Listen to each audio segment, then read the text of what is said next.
Hello friends, आज के इस वीडियो में हम डीमार्ट का टेक्निकल एनालिसिस करेंगे प्लस फंडामेंटली भी जानेंगे कि आखिरकार ये शेयर कंसोलिडेट क्यों कर रहा है और कब तक ऐसा चलता हुआ दिख सकता है। तो चलिए वीडियो को शुरू करते हैं और जानते हैं इसके बारे में। फर्स्ट ऑफ ऑल मैं आप लोग को बताना चाहता हूँ कि वीडियो सिर्फ और सिर्फ एजुकेशनल पर्पस के लिए, यहाँ पे जिस भी स्टॉक का नाम डिस्कस किया जा रहा है या जिसका भी चार्ट शेयर किया जा रहा है, सिर्फ और सिर्फ स्टडी पर्पस के लिए, कोई भी बाय सेल रिकमेंडेशन नहीं है। खरीदने या बेचने से पहले अपने खुद की रिसर्च करें प्लस फाइनेंशियल एडवाइजर से भी जरूर कंसल्ट करें और डिस्क्लेमर भी जो आपके स्क्रीन पर दिख रहा है ये भी जरूर पढ़ लें। तो अब हम बात करते हैं डीमार्ट की, जिसे एवेन्यू सुपरमार्ट्स भी कहा जाता है। स्टॉक ऑलमोस्ट अगर देखा जाए लास्ट 2021 से कंप्लीटली कंसोलिडेट कर रहा है। ऑलमोस्ट अगर देखें 2 साल प्लस होते हुए दिख रहे हैं। अब ऐसा क्यों होता हुआ दिख रहा है, तो इसका जो सिंपल सा रीजन मुझे पहला जो लग रहा है, अगर फंडामेंटल वाइज बात करें तो मार्केट में जो होता है ना, करेक्शन दो टाइप का होता है। दो टाइप का करेक्शन का मतलब क्या है कि पहला करेक्शन प्राइस वाइज करेक्शन, जिसमें प्राइस गिर जाता है, ठीक है। तो डीमार्ट में यहाँ पे प्राइस वाइज करेक्शन नहीं हो रहा है, यहाँ पे क्या हो रहा है, टाइम वाइज करेक्शन हो रहा है। टाइम वाइज करेक्शन का मतलब क्या है कि एक ही रेंज में स्टॉक ऊपर नीचे करता दिख रहा है और इसे ही हम क्या कहते हैं, टाइम वाइज करेक्शन कहते हैं, ठीक है। और ये कि सब स्टॉक में अलग अलग टाइम तक चलता हुआ दिखता है। तो यहाँ पे डीमार्ट में आपने समझा कि टाइम वाइज करेक्शन चल रहा है। अब ये करेक्शन टाइम वाइज चल क्यों रहा है, तो इसका सिंपल सा रीजन है इसकी वैल्यूएशन। एक टाइम की बात है, अब 2021 की अगर मैं बात करूं तो इतना ज्यादा, मतलब कि इसके वैल्यूएशन में ऊपर जाता हुआ दिखा था, मतलब कि 300 के पी पे ट्रेड करता हुआ दिख रहा था स्टॉक। और 300 के पी से स्टॉक गिरते गिरते गिरते, स्टॉक का वैल्यूएशन गिरते गिरते अभी 100 के आसपास आता हुआ दिख रहा है। और ये एक मेजर रीजन है जिसके कारण ये स्टॉक कंसोलिडेट कर रहा है, ठीक है।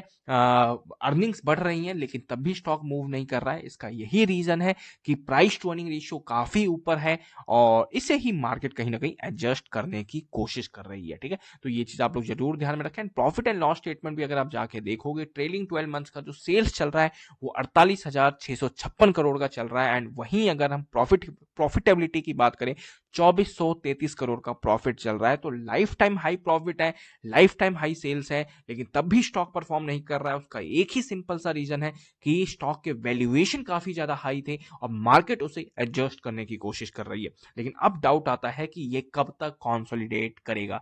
तो मेरे अकॉर्डिंग अब वैल्यूएशन जब सस्ते हो जाएंगे तभी मार्केट चलेगी, मार्केट इस स्टॉक को ऊपर ले जाएगी। लेकिन जो मैंने टेक्निकल एनालिसिस आज तक देखा है, बहुत सारे स्टॉक का किया है और मतलब कि समझने की कोशिश किया अच्छे अच्छे स्टॉक्स की आखिरकार वो कैसे परफॉर्म करते हैं, तो मैंने यही नोटिस किया है कि जो भी स्टॉक, कोई स्टॉक टाइम वाइज करेक्शन करते हुए दिखते हैं तो वो मैक्सिमम जो रीटेस्ट जो है अपने 20 SMA के आसपास करते हुए दिखते हैं, वो भी 3 महीने के चार्ट पे, ठीक है। मतलब ये क्वार्टरली चार्ट है और इस लेवल पे ही ये कंसोलिडेट करते करते करते करते एक टाइम ऐसा आता है कि इस लोअर लेवल को ये हिट करते हैं एंड फिर ये ऊपर निकलते हुए दिखते हैं और तभी इनका कंसोलिडेशन पीरियड खत्म होता है। तो मेरे हिसाब से जब तक ये, मतलब कि ये जो स्टॉक है अपने 20 SMA को 3 महीने के मूविंग एवरेज पे हिट नहीं करेगा, तब तक इसमें कोई पॉसिबिलिटी नहीं है ऊपर जाने की, अगर इसे ऐसे ही कंसोलिडेशन करना है तो, ठीक है।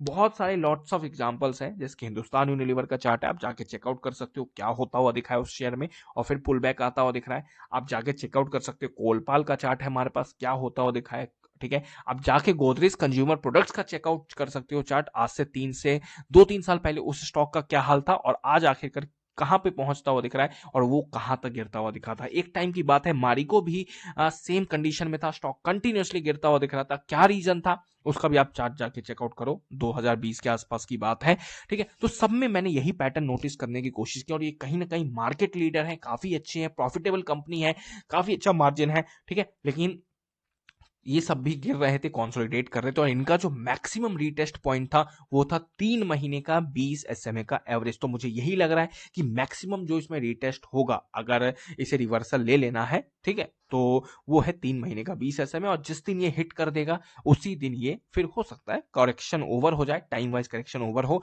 और ये स्टॉक ऊपर चलने लगे। अब इस पीरियड में कितना टाइम लगेगा ये स्टॉक पे डिपेंड कर सकता है। हो सकता है इस पीरियड को 6 महीने में स्टॉक कंप्लीट कर दे इस रीटेस्ट को, या हो सकता है इस रीटेस्ट को 1 साल लगा दे। तो ये कंप्लीटली स्टॉक पे डिपेंड करता है, और मेरे हिसाब से 3 महीने का 20 एसएमए का एवरेज इस शेयर के लिए बेस्ट बाइंग लेवल है। ये भी आप लोग जरूर ध्यान में रखें। बाकी एक बार आप खुद की रिसर्च करें, जैसा आपको अच्छा लगता है वैसा करें। Thank you for watching this video.